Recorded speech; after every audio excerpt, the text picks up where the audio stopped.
एक बार प्राचीन समय की बात है, एक धर्मपरायण आर्ष शिलाद ने कठिन तपस्या के बाद भगवान शिव को प्रसन्न कर लिया।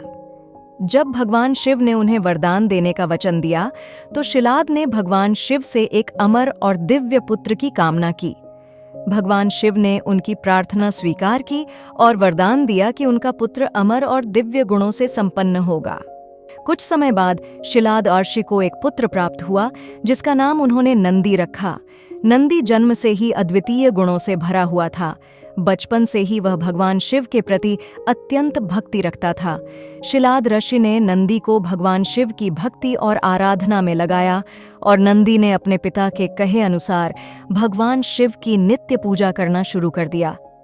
एक दिन जब नंदी ने अपनी पूजा पूरी की और ध्यान में बैठा, तो भगवान शिव स्वयं उनके सामने प्रकट हुए। नंदी ने भगवान शिव के चरणों में गिरकर उन्हें प्रणाम किया और उनसे निवेदन किया, हे प्रभु, मुझे अपना अनन्य भक्त बनाएं और मुझे आपकी सेवा का अवसर प्रदान करें। भगवान शिव ने नंदी की भक्ति से अत्यंत प्रसन्न होकर कहा, नंदी, तुम्हारी भक्ति और निष्ठा ने मुझे अत्यंत प्रसन्न किया है। मैं तुम्हें अपना वाहन और द्वारपाल बनाता हूँ। तुम सदा के लिए मेरे साथ रहोगे और मेरी सेवा करोगे। नंदी ने भगवान शिव के आदेश को सहर्ष स्वीकार किया और उनका अनन्य भक्त बन गया। नंदी अब सदा भगवान शिव के साथ रहने लगे और उनकी सेवा में निरंतर लगे रहते। उन्होंने अपनी भक्ति और निष्ठा से भगवान शिव का दिल जीत लिया और उनके प्रिय भक्त बन गए। इस कथा से हमें कई महत्वपूर्ण सीखें मिलती हैं।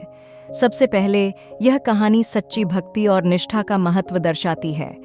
नंदी की भक्ति और निष्ठा ने उन्हें भगवान शिव का अनन्य भक्त बना दिया और उन्होंने भगवान शिव की सेवा का सदा के लिए अवसर प्राप्त किया। यह कथा यह भी सिखाती है कि भगवान शिव अपने भक्तों की भक्ति को सदा स्वीकार करते हैं और उन्हें उनकी निष्ठा का फल देते हैं। नंदी की भक्ति और भगवान शिव के प्रति उनकी निष्ठा हमें प्रेरणा देती है कि हमें भी अपने ईश्वर के प्रति सच्ची भक्ति और निष्ठा रखनी चाहिए।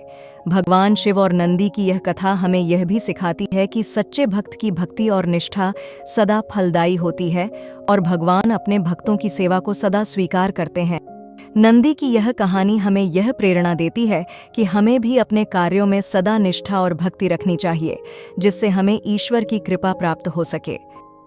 अगर आपको ये वीडियो पसंद आया हो तो इसे लाइक करें, शेयर करें और हमारे चैनल डेजी एक्सप्लेनर को सब्सक्राइब करना ना भूलें।